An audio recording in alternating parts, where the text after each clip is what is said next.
राधे कृष्णा आप सभी को। माघ महात्म्य के कल के अध्याय में हम एक अच्छी पत्नी के गुण सुन रहे थे। अब आगे माघ महात्म्य अध्याय 24। महर्षि वशिष्ठ जी कहते हैं, हे राजा दिलीप, ऋषि पुत्र वत्स भार्या की इच्छा के साथ अपने स्वाध्याय में लगे रहते हैं। अब उनकी भार्या की कथा सुनो। हे राजन, भोजपुर में उच्छत्ते नामक एक श्रेष्ठ मुनि थे। उनके कमल के समान नेत्रों वाली एक कन्या थी जिसका नाम सुव्रता था। वह माघ मास में प्रतिदिन सवेरे ही उठकर अपने कुमारी सखियों के साथ कावेरी नदी के पश्चिमगामी प्रवाह में स्नान किया करती थी। स्नान के समय वह इस प्रकार प्रार्थना करती, हे देवी, तुम पर्वत की घाटी से निकलकर श्री रंग क्षेत्र में प्रवाहित होती हो। श्री कावेरी, तुम्हें नमस्कार है, मेरे पापों का नाश करो। हे देवी, जो माघ मास में तुम्हारे जल में स्नान करते हैं, तुम उनके बड़े बड़े पापों को हर लेती हो। माता, मुझे मंगल प्रदान करो। हे पश्चिम वाहिनी कावेरी, मुझे पति, धन, पुत्र, संपूर्ण मनोरथ और पतिव्रत्य पालन की शक्ति दो। ये कहकर सुव्रता कावेरी को प्रणाम करती और जब कुछ कुछ सूर्य का उदय होने लगता, उसी समय वह नित्य स्नान किया करती थी। इस प्रकार उसने 3 वर्षों तक माघ स्नान किया। उसका उत्तम चरित्र तथा गृह कार्य में चतुरता देखकर पिता का मन बड़ा प्रसन्न रहता था। वे सोचने लगे, अपनी कन्या का विवाह किससे करूं? इसी बीच कुत्स मुनि ने अपने पुत्र ब्रह्मचारी वत्स का विवाह करने के लिए उच्छत्ते की सुमुखी कन्या सुव्रता का वरण करने का विचार किया। सुव्रता बड़ी सुंदर थी, उसमें अनेक शुभ लक्षण थे। वह बाहर भीतर से शुद्ध तथा निरोग थी। उस समय उसकी कहीं तुलना नहीं थी। वत्स मुनि ने उससे विवाह करने की अभिलाषा की। एक दिन सुव्रता अपनी 3 सखियों के साथ माघ स्नान करने के लिए अरुण उदय के समय कावेरी के तट पर आई। उस समय एक भयानक जंगली हाथी पानी से निकला। उसे देखकर सुव्रता और सभी कन्याएं भय से व्याकुल होकर भागने लगीं। हाथी भी बहुत दूर तक उनके पीछे पीछे गया। चारों कन्याएं वेग से दौड़ने के कारण हांफने लगी और तिनकों से ढके हुए एक बहुत बड़े जलशून्य कुएं में गिर पड़ी। कुएं में गिरते ही उनके प्राण निकल गए। जब वे घर लौटकर नहीं आई, तब उनके माता पिता उनकी खोज करते हुए इधर उधर भटकने लगे। उन्होंने वन वन में घूमकर झाड़ी झाड़ी छान डाली। आगे जाने पर उन्हें एक गहरा कुआं दिखाई दिया जो तिनकों से ढका होने के कारण प्राय दृष्टि में नहीं आता था। उन्होंने देखा, वे कमल लोचन कन्याएं कुएं के भीतर निर्जीव होकर पड़ी हुई हैं। उनकी माताएं कन्याओं के पास चली गईं और शोकग्रस्त हो बारंबार उन्हें छाती से लगाकर हे विमले, हे कमले, सुव्रते, सुरसे आदि नाम ले लेकर विलाप करने लगीं।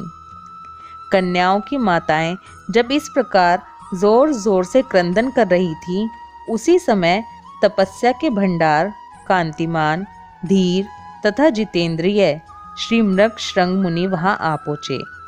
उन्होंने मन ही मन एक उपाय सोचा और सोचकर उन्हें आश्वासन देते हुए कहा, जब तक इन कमल नयनी कन्याओं को जीवित ना कर दूं, तब तक आप लोग इनके सुंदर शरीर की रक्षा करें। ये कहकर मुनि परम पावन कावेरी के तट पर गए और कंठ भर पानी में खड़े हो गए। मुख एवं भुजाओं को ऊपर उठाए सूर्य देव की ओर देखते हुए मृत्यु देवता की स्तुति करने लगे। इसी बीच में एक समय वही हाथी पानी के भीतर से उठा और उन ब्राह्मण मुनि को मारने के लिए सूंड उठाए बड़े वेग से उनके समीप आया। हाथी का क्रोध देखकर भी मुनिवर मृगश्रंग जल से विचलित नहीं हुए, अपितु चित्रलिखित से चुपचाप खड़े रहे। पास आने पर एक ही क्षण में उस गजराज का क्रोध चला गया। वह बिल्कुल शांत हो गया। उसने मुनि को सूंड से पकड़कर अपनी पीठ पर बिठा लिया। मुनि उसके भाव को समझ गए। उसके कंधे पर सुखपूर्वक बैठने से उन्हें बड़ा संतोष हुआ।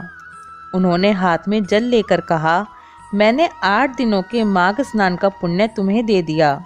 यूं कहकर उन्होंने शीघ्र ही वह जल हाथी के मस्तक पर छोड़ दिया। इससे गजराज पाप रहित हो गया और मानो इस बात को स्वयं भी समझते हुए उसने बड़े जोर से गर्जना की। उसकी इस गर्जना से मुनि के मन में बड़ी प्रसन्नता हुई और उन्होंने उस गजराज के ऊपर अपना हाथ फेरा।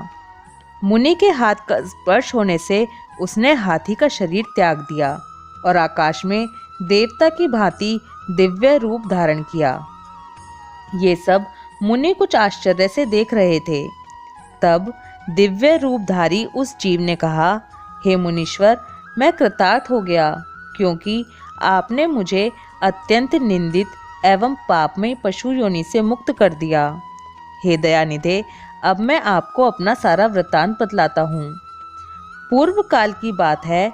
नैषद नगर में विश्वगुप्त नाम से प्रसिद्ध परम धर्मात्मा तथा स्वधर्म पालन में तत्पर एक वैश्य रहते थे।